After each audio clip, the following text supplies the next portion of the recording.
Hello everybody, welcome back to my channel. My name is Tyler Spivey. I like to really just get straight into the word and do less of an introduction because I want the focus to be God's word, and my prayer and my desire is always that these small Bible studies lead you to find out more and seek God more for who he is and not just what he is able to do for us. So I'm just going to go straight into the reading today. We did Matthew 18 in its entirety yesterday. Today I'm going to go into Matthew 19, which is the parable of the lost sheep. I'm going to give disclaimers and everything in the beginning and after the reading. So stay tuned and I hope you guys enjoy. All right.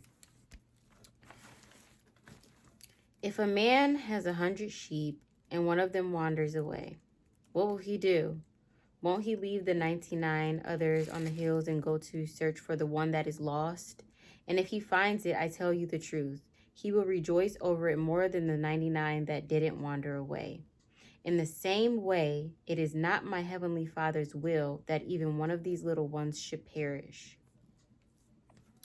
Now, this scripture is very short, but there is a lot to unpack, I like to say, because going precept by precept or line by line, you really get to see what Jesus is saying when it comes to not leaving anybody behind. If any of you are in the military or have been in the military, or just everybody has a family and a sibling, so no soldier left behind, no family member left behind, even if it means that you're taking that time of distance away. So I'm going to go in and read the first line. If a man has 100 sheep and one of them wanders away, what will he do?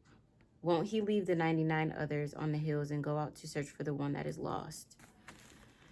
I relate heavily to this because I believe that I was found, and this really symbolizes that we are found. Jesus chooses us. We do not choose Jesus.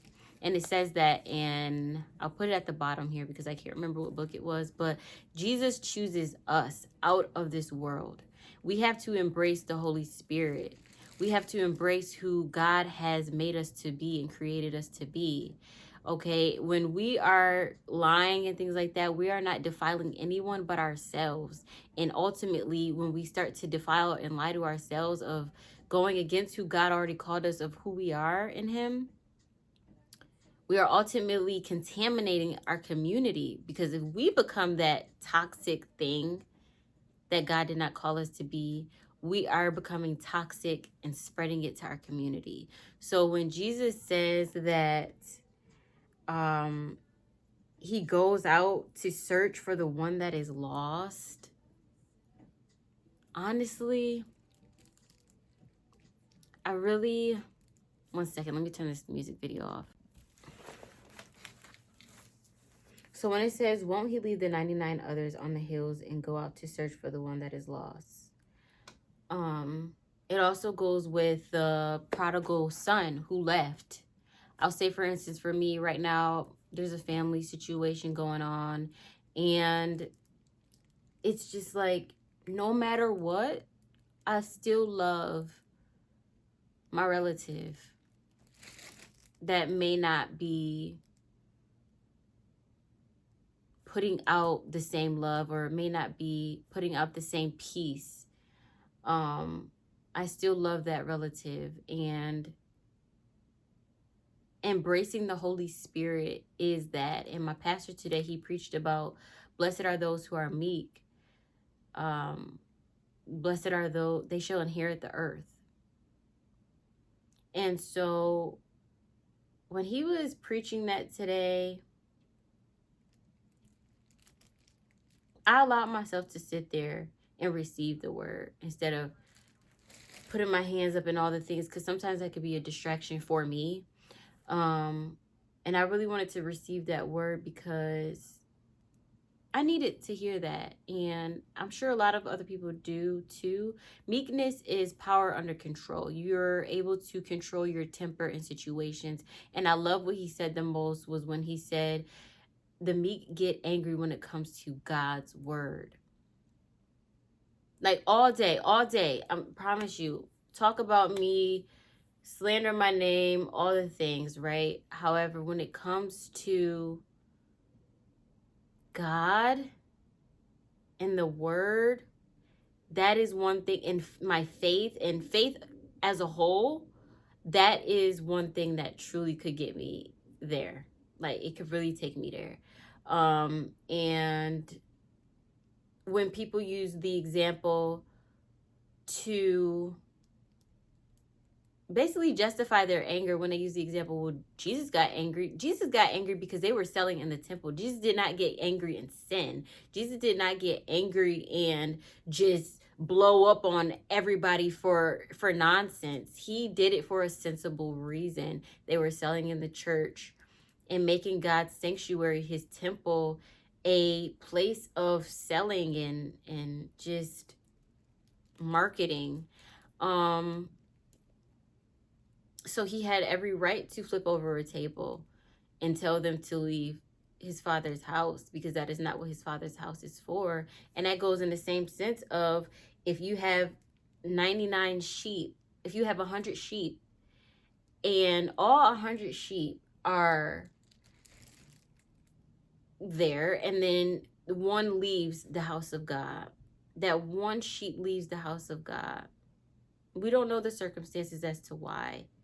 But when that one sheep leaves, Jesus said he goes out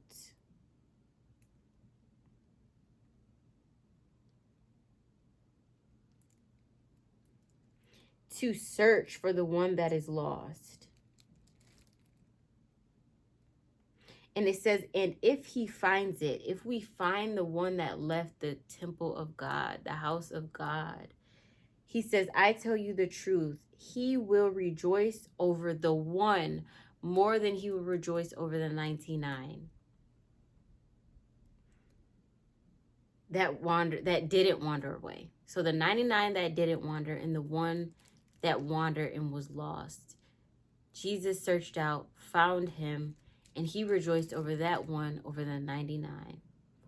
Okay, well, what does that say about the body of Christ? The ones who are righteous or saints of God and have been saved and reborn, rebirthed, and all the things, new creations in Christ. And then the one that is lost. For the body of Christ on this side, we are to not grow familiar with God in a way of, oh, I could do this at the third and da da da da da. We still have to stay firm and say, you know what? That one is lost. It's up to us to still be here and do what is right while our Savior goes find this one. And it's also our job, our duty, to go out and look for that lost one.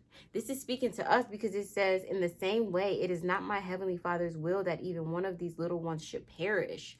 So if we are the body of Christ in God's temple and we know just what to do, and this one lost sheep has gone out and wandered, it is up to us to be the hands, the feet of Jesus, and go to look out for that lost one and bring him back.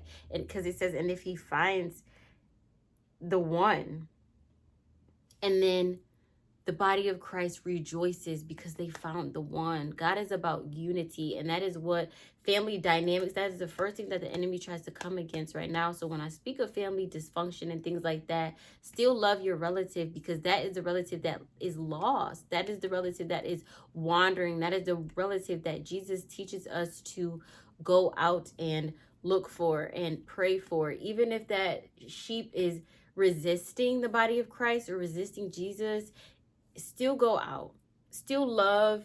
And it may not be a physical interaction. It's just simple as prayer. Keep praying for that person. Keep fast for that person. Intercede for that person. All the things that the body of Christ knows how to do to get closer to God and stay in relationship and alignment with God. Do all those things for this lost sheep, and it will be found. It says, ask and you will receive. Ask, pray, God, this lost sheep is wandering. Help us to find it. Help us to find a way, when we do find the sheep, to bring him or he or she back into the body of Christ, to be attached to the vine again. It says, seek and you will find. keep seeking the heart of this person. And maybe this is a word for me and amongst others, that, you know, we have to keep trying no matter how hard or how much it hurts to not hurt the person. I've heard before, do not hate the person, hate the spirit in the person, right? Because we know we do not wrestle against flesh and blood, but spirits, kingdoms of darkness, dominions, principalities. Okay, this is a spiritual thing more than it is physical. So, yeah, knock and it shall be open unto you. Eventually, after persevering through the praying and the fasting and all the things, try again, knock again, and see, okay, are they in receiving grounds right now? Are they in a receiving spirit right now? I believe God to be true, so let me try again, right? And we rejoice. We welcome that sheep with open arms and give that sheep a big old hug. Like, yes, you came back.